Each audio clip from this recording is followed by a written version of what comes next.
అందరికీ నమస్కారం అండి. ఈరోజు మనం మిథున రాశి వారి యొక్క జాతక ఫలితాలను తెలుసుకోబోతున్నాము. మిథున రాశి వారికి మార్చి 21 అనగా శనివారం నాడు వీరి యొక్క జాతక ఫలితాలను తెలుసుకోబోతున్నాం. అయితే మిథున రాశి వారు ఎవరైతే ఇప్పుడే కొత్తగా మన ఛానల్ చూస్తున్నారో దయచేసి ఛానల్ సబ్స్క్రైబ్ చేసుకొని వీడియోకి లైక్ చేసి సపోర్ట్ చేయడం మాత్రం మర్చిపోకండి.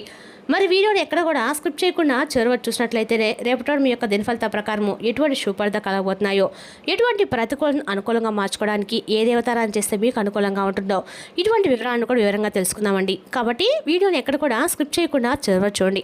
అప్పుడే మీకైతే రేపటి గ్రహరీత్యా ఎటువంటి జాతక దోషాలు ఉన్నాయో ఖచ్చితంగా తెలుసుకుందాము. ఇక వివరాలకు వస్తే కనుక ఈ రాశి వారి రేపటి దినఫలిత ప్రకారము రేపటి రోజున సర్వగ్రహాలు కూడా మీకు అనుకూలంగా ఉన్నాయని చెప్పుకోవాలండి. రేపటి రోజున మీకు అన్ని రకాల గ్రహాలు కూడా మీకు అనుకూలంగా మారబోతున్నాయని చెప్పుకోవాలి. మీకున్నటువంటి ఇబ్బందులు కూడా ఒక్కోటిగా తొలగిపోవడం అనేది రేపటి రోజు మీ కళ్ళారా చూస్తారు. అలాగే మీకు బాగా కలిసి వచ్చిన రోజుగా రేపటి రోజు చెప్పుకోవచ్చు. ఎందుకంటే చాలా రోజుల నుండి అయిపోయినటువంటి పనులు అయితే మీకు తప్పకుండా పూర్తవుతాయి. మంచి శుభవార్తలు మీరు చేస్తున్నటువంటి పనులు వినేందుకు ఆస్కారం కనిపిస్తుంది. అలాగే కొన్ని మార్పులు అంటే మీరు చేసినటువంటి పనిలో కావచ్చు, లేదంటే మీ యొక్క జీవితంలో కావచ్చు, కొన్ని మార్పులు అయితే మీరు తప్పకుండా చూస్తారు. అలాగే మీకు పట్టినటువంటి దరిద్రం కూడా తొలగిపోతుంది. తెలివితేటల్లో, ధైర్యంలో ఈ రాశి వారు చాలా ఎక్కువగా మంచి జ్ఞానం కలిగి ఉంటారు. ఏ పని చేసినా కూడా చాలా తెలివితో చేస్తారు. తొందరపడి ఎటువంటి నిర్ణయాలు కూడా తీసుకోరు.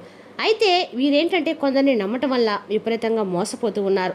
ఎన్నో ఇబ్బందులు ఎదుర్కొంటూ ఉన్నారు. కాబట్టి మీరు ఎవరి మాటలను కూడా ఎక్కువగా నమ్మకండి. మీకు ఏదైతే చేయాలనిపిస్తుందో అదే చేయండి. మీ మనసు ఏదైతే చెప్తుందో ఆ మాటని మీరు నమ్మండి. ఎప్పుడు కూడా మిమ్మల్ని మోసం చేయనటువంటి వ్యక్తి ఎవరో తెలుసా అండి? మీ మనసు. కాబట్టి మీరు ఏదైనా చేయాలనుకుంటే తప్పకుండా ఖచ్చితంగా చేసేయండి. చేస్తారు కూడాను. మీ బలం ఏంటనేది మీకు తెలియదండి. ఎప్పుడు కూడా మిమ్మల్ని మీరు తక్కువ అంచనా వేసుకుంటూ ఉన్నారు. కాబట్టి మిమ్మల్ని మీరు తక్కువ అంచనా వేసుకోకుండా మీకు మీరుగా మంచి సంకల్పాన్ని పెట్టుకోండి. మీ జీవితంలో ఉన్నటువంటి కష్టాలు, బాధలు తప్పకుండా తొలగిపోతాయి అనే సంకల్పంతో భగవంతుని ఆరాధించుకుంటూ ఉండండి. అయితే కొన్ని సందర్భాల్లో మీకు ఎదురైనటువంటి కష్టాలు ఏమిటంటే మీకు మీరుగా కొని తెచ్చుకున్నటువంటి, ఎందుకంటే అప్పుల బాధలు కావచ్చు, ఆర్థిక సమస్యలు కావచ్చు, డబ్బు పరంగా కావచ్చు, ఇలా మీకు ఏదైనా కొన్ని సమస్యలు అయితే ఇంట్లో అయితే ప్రశాంతమైనటువంటి వాతావరణం లేక మీ మనసు కూడా ఎప్పుడూ ప్రశాంత లేక విపరీతమైనటువంటి ఒత్తిడికి లోనవుతున్నటువంటి క్షణాలు కూడా లేకపోలేదు. గతంతో పోల్చుకుంటే మీకు రాబోయేటువంటి రోజుల్లో అంతా కూడా బాగుంటుందండి. ఎందుకంటే ఇంట్లో కూడా సంపదలు పెరుగుతాయి. కొన్ని సందర్భాలు మిమ్మల్ని భగవంతుడు కొంచెం బాధ పెట్టినటువంటి మాట వాస్తవమైతే భగవంతుడు పెట్టాడని చెప్పి అనుకోవడం మాత్రం మీ మూర్ఖత్వం అవుతుంది. అది కాలం పెట్టినటువంటి పరీక్ష. మీరు చేసుకున్నటువంటి కొన్ని పనుల వల్ల మీకు మీరుగా ఎదుర్కొన్నటువంటి పరీక్షలు అవి కూడా. ఎందుకంటే కొన్ని సందర్భాల్లో మీకు అనుకూలంగా ఉన్నప్పుడు మీ ప్రవర్తన ఒకలాగా, అనుకూలంగా లేనప్పుడు మీ ప్రవర్తన ఒకలాగా ఉంటుంది. అంటే మీ యొక్క వైఖరిని, మీ యొక్క ధోరణి తప్పకుండా మీరు పూర్తిగా మార్చుకోవాల్సి వస్తుంది. ఎందుకంటే మీకు అన్ని విధాలు కూడా భగవంతుడు సహాయం చేసినప్పుడు భగవంతుడు అని చెప్పి ఆయన విస్మరించకుండా ప్రతినిత్యం కూడా పూజలు చేసుకోవడము, ఆయనకు అన్ని రకాల నైవేద్యాలు చేసి పెట్టడము, విపరీతమైనటువంటి పూజలు, వ్రతాలు చేయటము ఇటువంటివి చేస్తుంటారు. మీకు కొంచెం ఏదైనా ఒక రకంగా అనుకూలంగా లేని క్షణంలో భగవంతుడిని దూషించడము కూడా చేస్తూ ఉంటారు. ఇలా దూషించడం అయితే కరెక్ట్ కాదండి. మనకు అనుకూలంగా ఉన్నప్పుడు ఒకలాగా, అనుకూలంగా లేనప్పుడు ఒకలాగా ఉంటే మాత్రము ఖచ్చితంగా తప్పే అవుతుంది. మీకు కొంచెం ఏదైనా ఒక రకంగా అనుకూలంగా ఉన్నప్పుడు మాత్రం ఖచ్చితంగా మీరు భగవంతుడిని అండగా కూడా మీరు పొగుడుతూ ఉంటారు. లేనప్పుడు తిట్టడం మాత్రం ఎంతవరకు సమంజసమో మీరే చెప్పండి. మీకు ఏదైనా ఒక విపత్తు ఎదురైనా, లేదంటే ఆ పని సజావుగా సాగిపోయిన అన్నిటికీ కూడా కారణం భగవంతుని చెప్పేసి కూడా భగవంతుని మీరు దూషించేటువంటివి కూడా మీకు ఎదురు దెబ్బలు తగలటం అనేది కూడా సహజంగా జరుగుతూ ఉంటాయి. కాబట్టి భగవంతుడిపై ఎప్పుడు కూడా అపారమైనటువంటి నమ్మకాన్ని ఉంచండి. మీరు ఏం చేసినా కానీ మీకు ఏదైనా ఒక రూపాయి కలిసి వచ్చిందనుకోండి, అందులో ఒక పావలైనా కానీ భగవంతుని యొక్క ఆరాధనకు ఉపయోగించండి. అందులో మీకు ఎవరైనా కానీ నిజంగా సహాయం కోసం ఎదురు చూస్తున్న వారికి కూడా సహాయాన్ని అందివ్వడానికి మీకు చేయనట్టయితే అందించండి. అలాగే బేసిక్గా ఈ రాశివారు ఏదైనా ఎవరికైనా సహాయం చేయడంలో ముందంజలో ఉంటారండి. అయితే మీకు వచ్చినటువంటి ఒక రూపాయలైనా, ఒక పావలైనా సరే ఎదుటి వారికి సహాయంగా ఉండేటట్లుగా మీరు ముందడుగు వేస్తే ఆ రూపాయి 10 రూపాయలు అవుతుందండి. ఆ ఆదాయం కూడా విపరీతంగా పెరుగుతుంది. ఇక ఈ రాశి పరంగా రేపటి రోజున విద్యార్థులు కూడా చాలా బ్రహ్మాండంగా కలిసి వస్తుంది. మీ కళ నెరవేరుతుంది. మంచి స్థాయికి చేరుకునే అవకాశాలు ఉన్నాయి. వ్యాపారస్తులు కూడా ఉన్నటువంటి ఇబ్బందులు తొలగిపోతాయి. మంచి లాభాలు కనిపిస్తున్నాయి. మీ కుటుంబంలో అందరూ సంతోషంగా ఉండటం చూస్తారు. ఉద్యోగస్తులకి త్వరలోనే జీతాలు పెరుగుతాయి. మంచి ప్రమోషన్లు వచ్చే అవకాశం కూడా ఉంది. ఎవరైతే ఉద్యోగాల కోసం చూస్తున్నారో అటువంటి వారికి త్వరలో ఉద్యోగం కూడా లభిస్తుందండి. ఇక ఈ రాశి వారికి జాలిగుణం అనేది కూడా అధికంగా ఉంటుంది. ఆపదలో ఉన్న వారికి తప్పకుండా సహాయం కూడా చేస్తారు.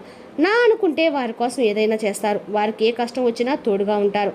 జీవితంలో డబ్బును బాగా సంపాదించని చెప్పి మీరు అనుకుంటారు. కాబట్టి ఆ సంకల్పం కోసం మీరు మరింత ఎక్కువగా శ్రమ చేయాల్సి ఉంటుంది. మీకు పెద్ద కోరికలు అనేవి ఏమీ లేవు, కానీ ప్రశాంతమైనటువంటి మనసు కలిగి ఉంటే చాలండి, భగవంతుడు మాకున్న దాంట్లో సంతృప్తిగా ఆనందంగా జీవించే విధంగా అవకాశం ఇస్తే చాలని చెప్పి అనుకుంటారు. అయితే మీరు భగవంతుని ఏ విధంగా అయితే ₹1 ఇచ్చాడో ఆ రూపాయిని జాగ్రత్త చేసుకోండి. అందులో మీరు ఏదైనా కానీ సహాయం చేయగా మీ ఖర్చులు పోగా ఏదైనా ₹1 అయినా వెనవేసుకుంటే మనస్తత్వాన్ని కలిగి ఉండండి.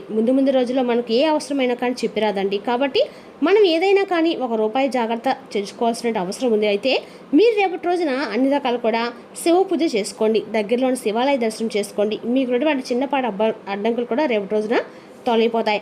మరిన్ని శుభవార్తలు మీరు వినేందుకు ఆస్కారం కనిపిస్తుంది. మనకు ఒక్కో రోజు ఒక్కో రకంగా ఉంటుందండి. మనకు అనుకూలంగా ఉండాలన్నప్పుడు అది ప్రతికూలంగా మారుతుంది. మనం ప్రతికూలమైన సమయం ఏమైనా చెప్పి భయపడుతూ ఏదైనా ఒక పని చేయాలా వద్దని చెప్పి ఆలోచిస్తున్నటువంటి క్షణంలో మనం కనుక అన్ని విధాలుగా భగవంతుడిపై భారం వేసి మన పని మనం జాగ్రత్తగా సజావుగా సాగించుకుంటూ వెళ్తే మాత్రం అందులో తప్పకుండా విజయం అయితే కలిసి వస్తుంది. అలాగే రేపటి రోజు మీకు ఏదైతే ప్రతికూలమైన సమయం ఉంటుందో ఆ సమయంలో మీరు శివనామస్మరణ చేసుకోండి. మీరు ఎంత బిజీలో ఉన్నప్పుడు కూడా ఓం నమ శివాయ అనే పంచాక్షరి మంత్రాన్ని పగలించడం ఎంత పెద్ద కష్టమైనా కూడా రాదండి. కాబట్టి ఓం నమ శివాయ ఈ మానం ప్రతినిత్యం కూడా పఠించుకోవడానికి ప్రయత్నించండి. ముఖ్యంగా రేపటి రోజున విశేషమైనటువంటి రోజు అండి. ఖచ్చితంగా కూడా ఉగాది రోజున శనివారం కాబట్టి ఖచ్చితంగా కూడా శివనామస్మరణ మీకు అనుగ్రహం వెలుగు చేస్తుంది. ఈ విధంగా చేయడం వల్ల మీకు మంచి ప్రశాంతమైన మనసు కలిగి ఉంటారు. అలాగే రేపటి రోజు ఏంటంటే టెన్షన్స్ లేకుండా చాలా పీస్ఫుల్గా ఉంటుంది. కుటుంబ పరంగా కూడా రేపటి రోజు మీరు మరిన్ని శుభవార్తలు వింటారండి. అయితే కుటుంబంలో ఉన్న వారందరూ కలిసి మంచిగా కాసేపు టైం స్పెండ్ చేయడం ద్వారా చాలా రోజుల తర్వాత వాటితో కాసేపు ఏదైనా ముచ్చట పెట్టడము, అలాగే మీకు ఇష్టమైనటువంటి వంటను చేయించుకొని తినడము ఇటువంటివి జరుగుతాయి. బయట ప్రయాణాలు కూడా మీకు చాలా అనుకూలంగా ఉంటాయి. కానీ జాగ్రత్తగా ఉండండి. ఒక ఉద్యోగంలో మీరు ఏదైతే చేస్తున్నారో ఆ ఉద్యోగంలో మంచి పేరు ప్రతిష్టలు గడిస్తారు. సమాజంలో మీ యొక్క గౌరవ మర్యాదలు మరింత ఎక్కువగా రెట్టింపోతాయి. అలాగే మీతో పనిచేస్తున్న వారి యొక్క తీరును కొంచెం అబ్జర్వ్ చేయండి. ఎందుకంటే మీ ద్వారా ఏదైనా పనిని కొంచెం వారు మేము చేశాము అనేటువంటి పై అధికారుల దగ్గర ప్రశంసల వర్షాన్ని అయితే పొందడానికి తప్పకుండా వారు మీ ద్వారా మీకు తెలియకుండానే మీ పని వారు చేశామని చెప్పి వారి దగ్గర ప్రశంసలు పొందేందుకు రెడీగా ఉన్నారు. కాబట్టి అటువంటి వ్యక్తులకి తప్పకుండా కనిపెట్టి అటువంటి వ్యక్తులకి ఏది కూడా మీరు చేసినటువంటి పని పట్ల వారికి అప్పగించకుండా మీ పనిని మీరు సజావుగా సాగించుకోండి. మీకు తెలిసినంత నాలెడ్జ్ అలాగే మీకున్నటువంటి జ్ఞానం మరెవరికి కూడా లేదని చెప్పి తెలుసుకోండి.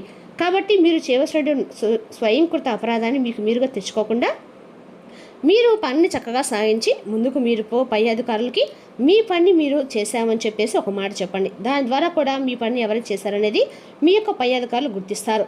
ఇక రాబోయే రోజుల్లో కూడా మీకు ధనలాభాలనే పూర్తిగా కలగబోతున్నాయండి. ఈ రాశి వారికి ఎక్కువ కనిపిస్తుంది. మంచి అవకాశం అయితే మీరు తప్పకుండా పొందుతారు. మరొక విషయం ఏంటంటే కనుక ముఖ్యంగా రేపటి మిమ్మల్ని ఆశ్చర్యపరిచేటువంటి ఒక ముఖ్యమైనటువంటి సంఘటన మీ చిన్ననాటి స్నేహితుల నుండి మీకు ఒక మంచి ముఖ్యమైనటువంటి వార్త వస్తుంది. అది కూడా ఏదైనా చాలా రోజుల నుండి మీరు పోగొట్టుకున్నటువంటి వస్తువు కానీ బంధం కానీ తిరిగి రాబోతుందని చెప్పి మీ చిన్ననాటి స్నేహితుల ద్వారా మీకు ఒక మంచి శుభవార్త అయితే వస్తుంది. ఆ శుభవార్త ద్వారా మీరు మరింత ఆశ్చర్యపోతారు. అంతేకాకుండా తిరిగి మరలా మీ జీవితంలో ఏదైతే బంధాన్ని పోగొట్టుకున్నారో ఆ బంధాన్ని మరలా తిరిగి కలుసుకోబోతున్నందుకు చాలా ఆనందిస్తారు. అయితే మీ చిన్ననాటి స్నేహితుల ద్వారా ఒక మంచి ఫోన్ కాల్ రిసీవ్ చేసుకున్న తర్వాత ఆ శుభవార్తను మీరు విన్న తర్వాత మీ మనసు అది చాలా ఆనందంగా ఉంటుంది. సాయంకాలానికి రోజున ఒక మంచి అంటే చాలా రోజుల తర్వాత ఒక మంచి రోజు భగవంతుడు మనకు ప్రసాదించాలని చెప్పి మీరుగా మీ మనసుకి అనిపించేలా ఉంటుందన్నమాట.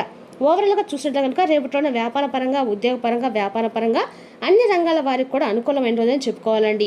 అదేవిధంగా రేపటి రోజున మానసిక స్పష్టత కోసం గాను అయోమయం నిరాశ నిస్పృహ దగ్గర రానియకండి. ఆర్థిక లబ్ధిని తెచ్చే కొత్తది ఎగ్జైటింగ్ పరిస్థితిని అనుభూతిస్తారు.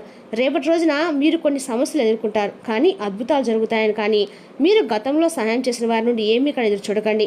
వాస్తవంలో ఉండండి. మీ ప్రేమ మరింత దృఢంగా ఆనందంగా ఉండాలనుకుంటే మూడో వ్యక్తి మాటలను మాత్రం అస్సలు నమ్మకండి. మీకు కావాలనుకున్న విధంగా చాలా వరకు నెరవేరడంతో రోజంతా మీకు నవ్వులను మురిపించే రోజు అవుతుంది. మీ జీవిత భాగస్వామి రేపటి మీతో సమయం గడపలేనంతగా బిజీగా మారుతారు. మీరు కనుక మీ ఆరోగ్యం పట్ల శ్రద్ధ చూపకపోతే ఒత్తిడికి లోనవుతారు.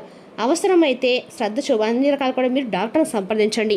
చిన్నపాటి అనారోగ్యమైన సరే మీరు ఎట్టి పరిస్థితులు కూడా నెగ్లెక్ట్ చేయకుండా దగ్గరలో ఉన్న డాక్టర్ని సంప్రదిస్తే మాత్రం మీ ఆరోగ్యం పరంగా అనుకూలంగానే ఉంటుందండి. మరి రేపటి రోజు కాలానుగుణంగా మృదువైన కుటుంబ జీవితం కోసం అన్నతమ్ములకు ఎర్ర రంగు దుస్తులు మరియు ఇతర బహుమతులు ఇవ్వండి. సోదరి వర్గాల మధ్య ప్రేమ అనేది బలం పడుతుందండి. రేపటి రోజున లక్ష్మీనారాయణ యొక్క పూజ మీకు అందరికీ కూడా మేలు చేస్తుంది. మరి తెలుస్తుంది అక్కడ రాశి యొక్క జాతక ఫలితాలను తిరిగి రేపటి మళ్ళీ కలుసుకుందాం. Thank you for watching.